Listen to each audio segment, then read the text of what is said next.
प्यारे बच्चों, मैं डॉक्टर पंकज उपल कक्षा 6 के विद्यार्थियों को संस्कृति पुस्तक से आपको आज अपादान कारक की एक्सरसाइजेस करवा रही हूँ, जो आपका चैप्टर है 14।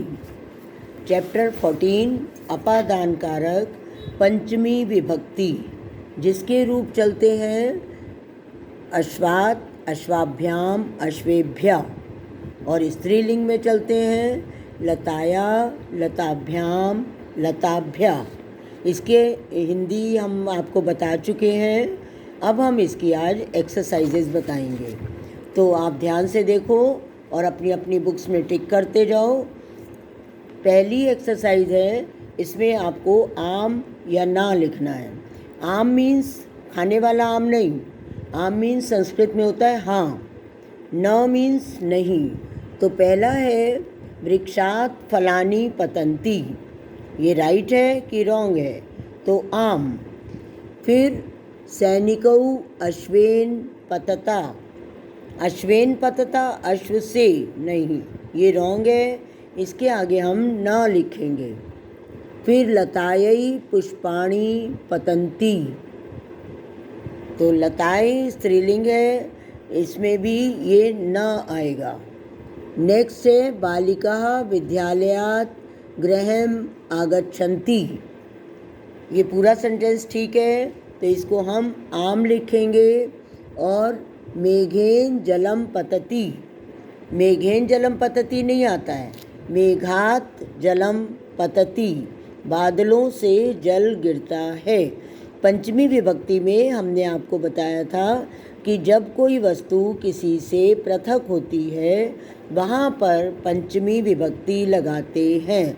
जैसे मेघेन जलम पतति तृतीया विभक्ति है, लेकिन हम इसकी जगह लगाएंगे मेघात जलम पतति, तो यहाँ पर हम आम लिखते हैं।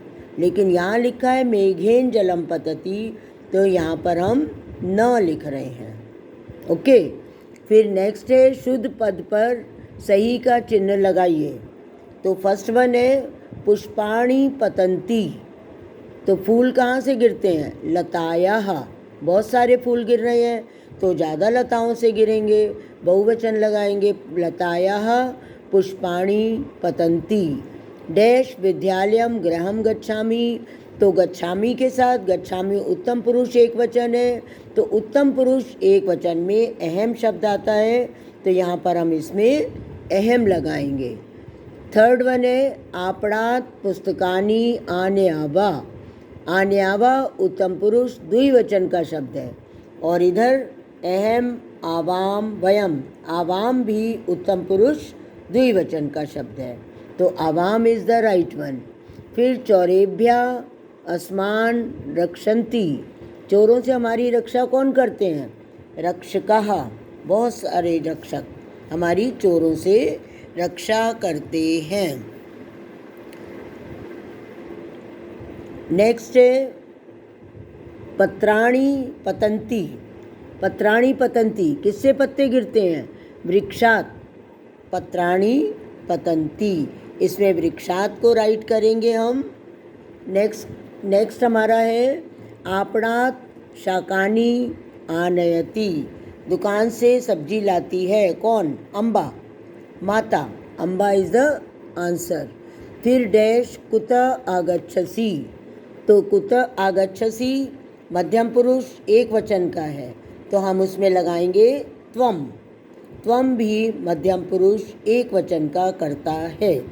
ये हमने आपको पहले भी बताया है कि जिस वचन और जिस पुरुष का कर्ता होता है, उसी वचन और उसी पुरुष की क्रिया होती है। अब आपका सेकंड क्वेश्चन है कि निम्नलिखित शब्दों के पंचमी विभक्ति के रूप लिखिए। तो सबके पंचमी विभक्ति के लिखने हैं, चाहे वो और आगे दे रखा है पुल्लिंग के कि स्त्रीलिंग के। ओके, तो जैसे सबसे पहला शब्द है आपका अश्व, तो अश्वात, अश्वाभ्याम, अश्वेभ्य। मेघ, मेघ भी पुल्लिंग शब्द है, तो मेघात, मेघाभ्याम, मेघेभ्य। लता स्त्रीलिंग शब्द है, तो लताया, लताभ्याम, लताभ्या। गृह शब्द नपुंसक लिंग है, ग्रहात ग्रहाभ्याम ग्रहेभ्य। ओके, उसके बाद फिर है छात्रा। छात्रा शब्द स्त्रीलिंग है। विद्या, विद्या शब्द स्त्रीलिंग है, तो विद्याया, विद्याभ्याम और विद्याभ्या। Okay, next page, next exercise है आपकी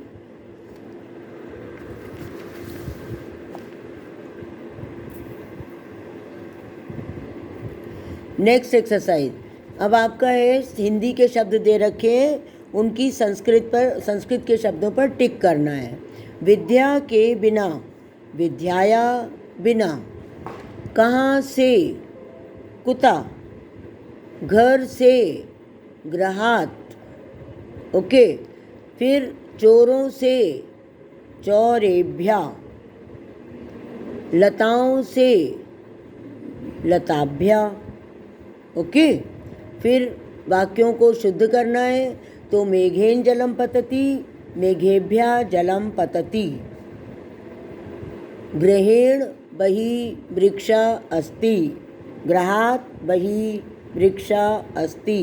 पंचमी विभक्ति है, तो पंचमी विभक्ति के ही सेंटेंस हमें बनाने हैं, इसीलिए थर्ड वन, विद्या बिना सुखम न भवति, विद्याया बिना सुखम न भवति।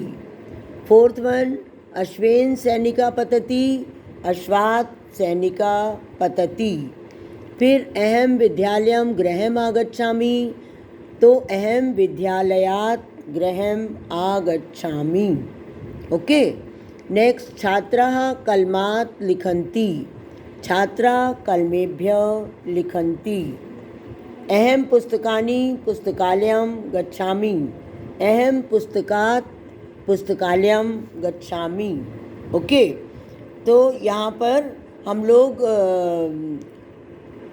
का चैप्टर यहाँ पर समाप्त होता है। पंचमी विभक्ति हमारी यहाँ संपन्न होती है। तो पंचमी विभक्ति के रूप चलते हैं हमारे पुल्लिंग में, जैसे हमने लिया मेघ, मेघात, मेघाभ्याम, मेघेभ्या, इस टाइप से रूप चलते हैं। वो आप सब बच्चों को याद करने हैं। एक एक विभक्ति के चैप्टर हैं, तो आपको इस प्रकार एक एक विभक्ति याद भी होती जाएगी। नेक्स्ट चैप्टर में हम संबंध कारक षष्ठी विभक्ति पढ़ाएंगे। उसके बाद आपको हिंदी अनुवाद भी बनाना सिखाएंगे। ठीक है, तब तक के लिए बाय बाय।